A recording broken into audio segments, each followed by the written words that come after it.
Hey, I'm Julie Lyonn Lieberman, and thank you for joining me on vertical technique. It's a Judaism for making choices about pressure from either hand.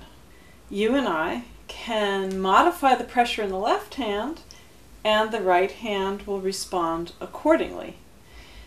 So with vertical technique, I like to use the CENTS system, C-E-N-T-S, which was created by ethnomusicologists to actually describe microtonal differences. They described 100 cents as comprising the distance between two semitones. Now, I'm going to borrow from that language and use percentages to describe the left hand pressure on the string. So if you seat your finger on the very top of the string, on the hairs, if you will, of the string, we'll call that 0 cents of pressure. Most string players use about 180% pressure when they're playing. And so this is a great aspect of your technique to develop whether or not you want to pursue truly mastering the traditional styles as they were intended to be played, rather than, as we discussed in an earlier clip, making everything sound classical. In my book, You Are Your Instrument, because I had always hoped to find somebody to create a pressure-sensitive fingerboard, I instead had an illustrator create a diagram of a biofeedback machine attached to the fingerboard, and I found that a lot of players, just using that image, were able to control the amount of pressure they used. This new step in how I teach this, by using percentages of pressure, has worked really, really well very quickly with large groups of string players. And so I highly recommend it, because you can be as specific as 0 cents, 10 cents, -8 cents, 23 cents once you start to play around with this. So the deal is to start with 0, which will sound like fairy dust. Find 50, that's pressure the string halfway down to the fingerboard. Try to use finger weight instead of contracted muscle. And find 100, which is the string's lightest presence possible on the fingerboard. Then you can seek out 25, 75, and get even more specific than that.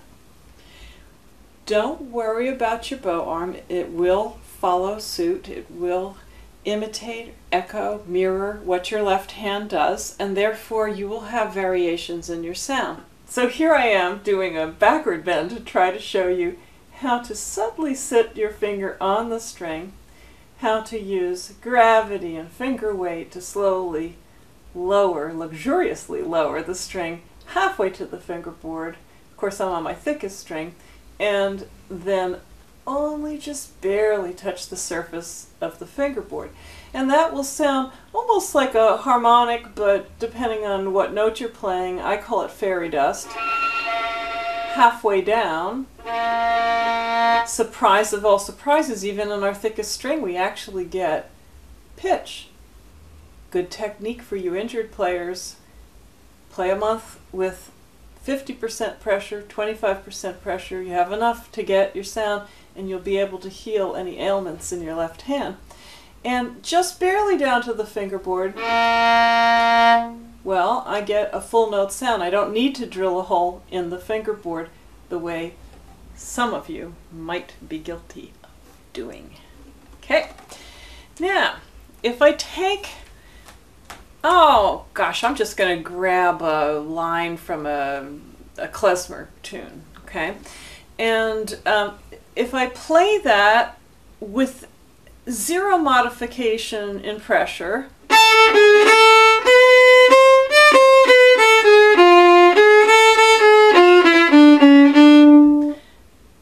I can get some drama. I might be tempted, because of that legato vibrato syndrome we discussed in an earlier clip, I might be tempted to unconsciously add in vibrato, because past training has trained me to link that even pressure on both strings into both hands. If I modify pressure,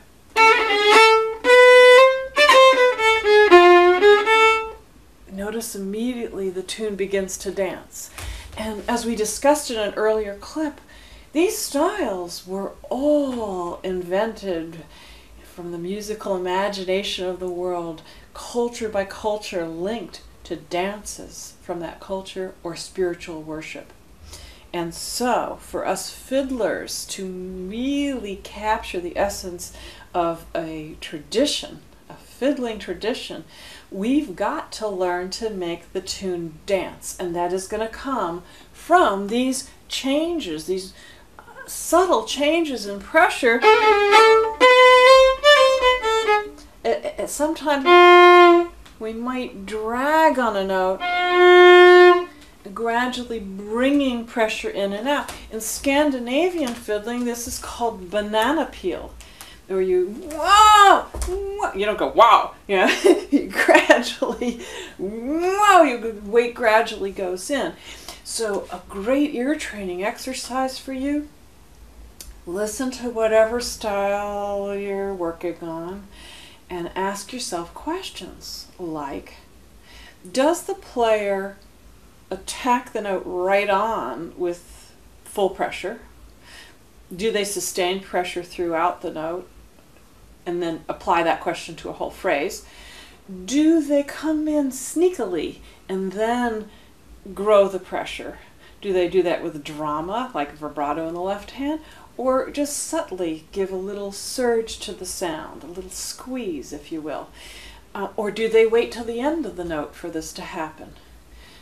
Much like, I think that's why it seemed appropriate to just grab a klezmer phrase, because klezmer music really follows the human voice. You don't go, oh, I feel so bad, right? You go, oh, oh, and that's what we're looking for in the blues. The big mistake that classical players make when they go to play blues and jazz, they go, whoopee, I get to slide into notes. But then they end up sliding on every downbeat the exact same with, ooh, I'm going to get to this later in our clip on slides, but I can't resist right now. And instead of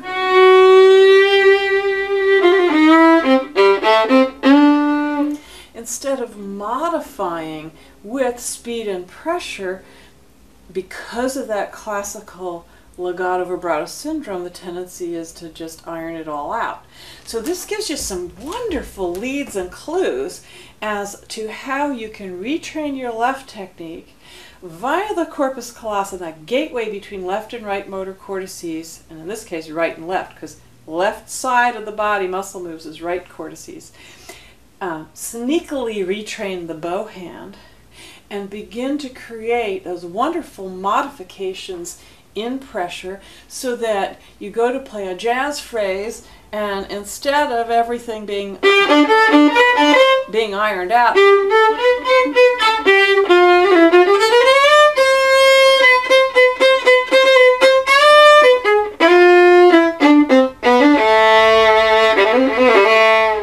you can start to really play with all of these variables.